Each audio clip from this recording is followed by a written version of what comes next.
Welcome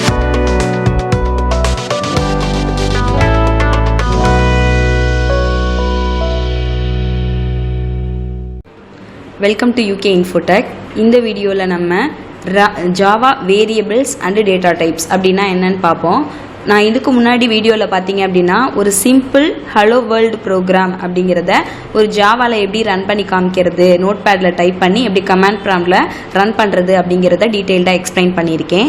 so இந்த வீடியோவில் பார்த்தீங்க அப்படின்னாக்கா வேரியபிள்ஸ்னால் என்ன, டேட்டா டைப்ஸ்னால் என்ன, அதை யூஸ் பண்ணி ஒரு சின்ன ப்ரோக்ராமை நம்ம ஒரு ஃபோல்டரில் எப்படி நம்ம காப்பி பண்ணி பேஸ்ட் பண்ணி நம்ம டைப் பண்ணி அதை கமாண்ட் ப்ராம்ப்டில் எப்படி நம்ம செட் பாத் பண்ணி ரன் பண்ணுறது அப்படின்றத உங்களுக்கு டீட்டெயில்டாக எக்ஸ்பிளைன் பண்ணுறேன். ஸோ ஃபஸ்ட்டு பார்த்தீங்க அப்படின்னாக்கா ஜாவா வேரியபிள்ஸ்னால் என்ன அப்படின்னாக்கா ஒரு மெமரியில் நம்ம ஒரு லொக்கேஷனில் இந்த லொக்கேஷனில் நம்மளோட டேட்டாவை ஸ்டோர் பண்ணு அப்படிங்கிறதுக்கு க்ரியேட் பண்ணக்கூடிய ஒரு மெத்தட் தான் பார்த்தீங்க அப்படின்னாக்கா ஒரு வேரியபிள் தான் பார்த்தீங்க அப்படின்னாக்கா ஒரு வேரியபிள்ஸ் அப்படின்னு சொல்லுவாங்க. அதாவது ஒரு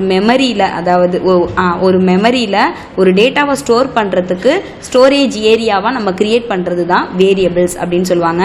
வேரியபிள் அப்படிங்கிறது நம்மளாக கிரியேட் பண்ணுறது தான். ஸோ இதை என்ன அப்படின்னாக்கா எப்படி கிரியேட் பண்ணுறது அப்படின்னு பார்த்தீங்க அப்படின்னாக்கா ஃபஸ்ட்டு டேட்டா டைப்பு, அதுக்கப்புறம் ஒரு வேரியபிள் நேமு, அதுக்கு நம்ம ஒரு வேல்யூ அசைன் பண்ணுறது அப்படின்னாக்கா அசைன் பண்ணிக்கலாம். ஸோ இன்டீஜர் அப்படிங்கிறது ஒரு டேட்டா டைப்பு, ஸ்பீட் லிமிட் அப்படிங்கிறது ஒரு வேரியபிள் நேமாக நான் வச்சுருக்கேன், அதுக்கு 80 அப்படிங்கிறத ஒரு வேல்யூவாக நான் செட் பண்ணி வச்சுருக்கேன். ஸோ இப்படி தான் ஒரு வேரியபிளை நம்ம டெக்ளேர் பண்ணுறது, கிரியேட் பண்ணுறது. இப்போ ஒரு டேட்டா டைப்பு, ஒரு வேரியபிள் நேம், அதோட வேல்யூ, இப்படி தான் நம்ம ஒரு வேரியபிளை நம்ம கிரியேட் பண்ண போகிறோம். சரியா? ஸோ ஃபஸ்ட்டு டேட்டா டைப்னா என்னன்னு சொல்லிடுறேன். டேட்டா டைப் அப்படிங்கிறது என்னன்னா நம்ம கொடுக்க போறிய டேட்டா என்ன டைப் ஆஃப் டேட்டா அப்படிங்கிறது. இப்போ நம்ம ஒரு நம்பரில் கொடுக்குறோம் அப்படின்னாக்க அது என்ன டைப் ஆஃப் டேட்டா, அது ஒரு டேட்டா தானே. நம்ம ஒரு நம்பர் கொடுக்குறோம், இன்புட்டாக கொடுக்குறோம் அப்படின்னா அது ஒரு டேட்டா, அது என்ன டைப் ஆஃப் டேட்டா. இப்போ நான் ஒரு பேரை கொடுக்குறேன், யூகே இன்ஃபோடெக் அப்படின்னு ஒரு பேரை கொடுக்குறேன் அப்படின்னாக்க அது என்ன டைப் ஆஃப் டேட்டா அப்படிங்கிறத நம்ம மென்ஷன் பண்ணுறது தான் பார்த்தீங்க அப்படின்னா டேட்டா டைப். நம்ம கொடுக்க போகிற இன்புட்டோட டைப், அதாவது டேட்டாவோட டைப், என்ன டைப் ஆஃப் டேட்டா அப்படிங்கிறத மென்ஷன் பண்ணுறது தான் டேட்டா டைப்ஸ்ன்னு சொல்லுவாங்க.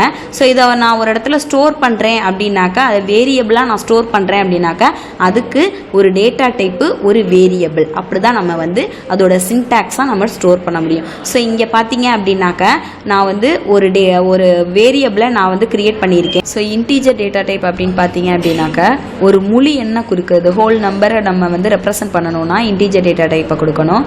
அதுக்கப்புறம் ஒரு பாயிண்ட் வச்ச நம்பரை நம்ம ரெப்ரசன்ட் பண்ணுறோம் அப்படின்னாக்கா அதுக்கு ஃப்ளோட் அப்படிங்கிற டேட்டா டைப் யூஸ் பண்ணணும். ஒரு கேரக்டரை மட்டும் நான் ரெப்ரசன்ட் பண்ணுறேன் அப்படின்னா அதுக்கு கேர் அப்படிங்கிற டேட்டா டைப்பை யூஸ் பண்ணணும். நெக்ஸ்ட் ஒன் பார்த்தீங்க அப்படின்னா பூலியன்கிறது ட்ரூவா ஃபால்ஸா அப்படிங்கிறத ரெப்ரசன்ட் பண்ணுறது. ஸோ இதுக்கு நான் பூலியன் அப்படின்னு இருக்கக்கூடிய டேட்டா டைப்பை யூஸ் பண்ண போகிறேன். ஸ்ட்ரிங் அப்படிங்கிறது என்ன அப்படின்னாக்கா ஒரு குரூப் ஆஃப் கேரக்டர்ஸ் அப்படின்னு சொல்லுவாங்க. ஸோ யூகே இன்ஃபோடெக் அப்படின்னு நான் ஒரு குரூப் ஆஃப் கேரக்டரை நான் இன்புட்டாக கொடுக்குறேன் அப்படின்னா அதுக்கு ஸ்ட்ரிங் அப்படிங்கிற டேட்டா டைப்பை யூஸ் பண்ணணும். ஸோ இதெல்லாம் நம்ம ஜாவாவில் யூஸ் பண்ணக்கூடிய, அதிகமாக யூஸ் பண்ணக்கூடிய டேட்டா டைப்ஸு. இதை மட்டும் இல்லாமல் நிறைய ஜாவாவில் டேட்டா டைப்ஸ் இருக்குது. சரியா? ஸோ இதை யூஸ் பண்ணி நம்ம ஒரு ப்ரோக்ராம் பார்ப்போம்.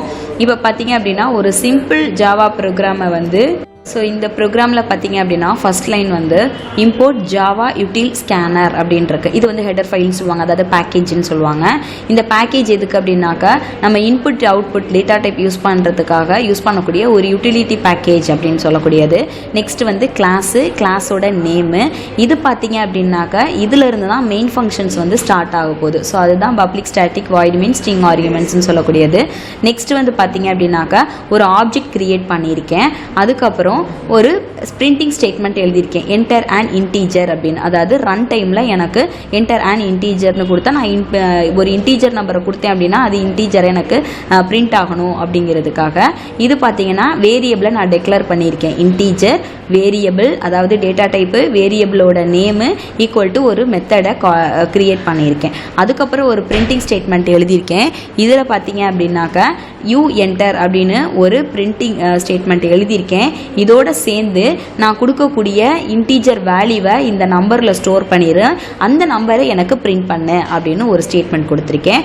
அதுக்கப்புறம் இந்த ஸ்கேனர் இருக்கு இல்லையா, அதை நான் க்ளோஸ் பண்ணியிருக்கேன். இந்த இன்புட் ஸ்கேனரை நான் க்ளோஸ் பண்ணியிருக்கேன். ஸோ இதை வந்து ஒரு நோட் பேடில் டைப் பண்ணி அதை என்ன பண்ணுவோம் அப்படின்னாக்க நம்ம வந்து ஒரு ஃபோல்டரில் பேஸ்ட் பண்ணி அதை நம்ம கமாண்ட் ப்ராம்ப்டில் பார்த்து செட் பண்ணி நம்ம ரன் பண்ணி காமிப்போம். ஓகேயா? ஸோ நம்ம இப்போ வந்து ஒரு ப்ரோக்ராம் நான் ஒரு ஃபோல்டரில் என்ன பண்ணியிருக்கேன் அப்படின்னா ஈகோலன் அப்படின்ற ஒரு ஃபோல்டரில் ஜாவா அப்படின்னு ஒரு ஃபோல்டர் போட்டு அந்த ப்ரோக்ராமை அப்படியே இதில் டைப் பண்ணி வச்சுருக்கேன். ஸோ அதுலேயே நான் உங்களுக்கு எக்ஸ்பிளைன் பண்ணிட்டேன். So package, class name, main functions, ஸ்கேனருக்கான ஆப்ஜெக்ட் க்ரியேட் பண்ணி வச்சுருக்கேன். அப்புறம் ஒரு பிரிண்டிங் ஸ்டேட்மெண்ட்டு, ஒரு வேரியபிள் டெக்ளரேஷன்ஸ் பண்ணி வச்சுருக்கேன். அப்புறம் அது கெட் பண்ணுறதுக்காக ஒரு பிரிண்டிங் ஸ்டேட்மெண்ட் எழுதி வச்சுருக்கேன். ஸோ இதெல்லாம் வந்து உங்களுக்கு ஆல்ரெடி நான் எக்ஸ்பிளைன் பண்ணிட்டேன். இதை என்ன பண்ணுறேன் அப்படின்னாக்கா ஒரு கமாண்ட் ப்ராம்ப்டில் நான் பார்த்து செட் பண்ணி உங்களுக்கு ரன் பண்ணி காட்ட போகிறேன். சரியா? ஸோ இப்போ என்ன பண்ண போகிறோம் அப்படின்னாக்கா சிஎம்டி யூஸ் பண்ண போகிறோம். சிஎம்டி கமாண்ட் ப்ராம்ப்ட் யூஸ் பண்ண போகிறேன். இந்த கமாண்ட் ப்ராம்ப்டில் நம்ம என்ன பண்ண போகிறோம்னா யூசர்ஸ் அட்மின் அப்படின்னு இருக்கா, இதில் என்ன பண்ண போகிறோம் அப்படின்னாக்க சிடி அப்படின்னு சொல்லி கொடுத்து நம்ம எந்த டைரக்டரிக்கு போகணுமோ அந்த டைரக்டரிக்கு நம்ம போக போகிறோம். இப்போ சிடி டாட் டாட் அப்படின்னு கொடுத்து நான் வெளில வர போகிறேன். திரும்ப மறுபடியும் சிடி டாட் டாட் அப்படின்னு கொடுத்து நான் வெளில வர போகிறேன். இப்போ என்னோட இது வந்து பார்த்தீங்க அப்படின்னாக்கா சி கோலனில் இருக்குது. இப்போ நான் ஈகோலனில் போகிறேன். ஏன்னா ஈகோலனில் தான் என்னோட ஃபோல்டர் இருக்குது. அப்போ ஈகோலன் கொடுத்து நான் உள்ளே போய்க்கிறேன். உள்ளே போனதுக்கப்புறம் நான் செட் பண்ண போகிறேன். என்னோட லொக்கேஷன் எங்கே இருக்குது அப்படிங்கிறத செட் பண்ண போகிறேன். அதுக்கு செட்டு ஸ்லாஷு பாத் கொடுத்து ஈக்குவல் அப்படின்னு கொடுத்துட்டேன். இப்போ என்ன பண்ண போகிறேன்னா என்னோட ஜாவா ஃபைல் எங்கே இருக்கோ அங்கே லொக்கேஷன் எடுத்து நான் காப்பி பண்ணி பேஸ்ட் பண்ண போகிறேன். என்னோட ஜாவா ஃபைலு சி கோலனில் ப்ரோக்ராம் ஃபைல்ஸில் ஜாவாவில் JDK21ல் பின்னில் இருக்குது. ஸோ இதை என்ன பண்ண போகிறேன்னா இந்த பாத்தை காப்பி பண்ணி கண்ட்ரோல்-C கொடுத்துட்டேன். காப்பி பண்ணி இந்த கமாண்ட் ப்ராம்ப்டில் பேஸ்ட் பண்ண போகிறேன். பேஸ்ட் பண்ணிவிட்டு என்ட்ரு கொடுக்க போகிறேன். இப்போ என்னோட ஈகோலனில் இருக்கக்கூடிய அந்த சீகோலனில் இருக்கக்கூடிய பார்த்தை ஈகோலன் எடுத்துக்கிடுச்சு. இப்போ நான் என்ன பண்ண போகிறேன் அப்படின்னாக்க சிடி ஜாவா, அதாவது அந்த ஃபோல்டருக்குள்ளே ஈகோலனில் நான் சேவ் பண்ணி வச்சுருக்க ஃபோல்டர் இருக்கு இல்லையா, ஸோ அந்த ஃபோல்டருக்குள்ளே நான் போக போகிறேன். சிடி ஜாவான்னு நான் ஜாவா அப்படிங்கிற ஈகோலனில் ஜாவாங்கிற ஃபோல்டருக்குள்ளே நான் உள்ளே போயிட்டேன். இப்போ அந்த ஃபைலை நான் எக்ஸிக்யூட் பண்ண போகிறேன். ஜாவா நம்ம ஆல்ரெடி சொல்லியிருக்கோம் கம்பைல் பண்ணுறதுக்கு Java C space sample dot Java அப்படிங்கிறது என்னோட கமாண்டு நான் கம்பைல் பண்ணுறதுக்கு. ஸோ எனக்கு எந்த எரருமே இல்லை, கம்பைல் ஆயிடுச்சு. இப்போ என்ன பண்ண போகிறேன் அப்படின்னா ரன் பண்ண போகிறதுக்கான command Java space sample. So எனக்கு அவுட்புட் வந்துருச்சு. நான் கொடுத்தது பிரிண்டிங் ஸ்டேட்மெண்ட்டில் ரன் டைமில் நான் இன்புட் நம்பர் கொடுத்தா அதை எனக்கு பிரிண்ட் பண்ணணும்னு. ஸோ என்டர் அண்ட் இன்டீஜர்னு வந்துச்சு. நான் ஒரு இன்டீஜர் நம்பர் கொடுக்க போகிறேன். இன்டீஜருங்கிறது ஒரு ஹோல் நம்பர்.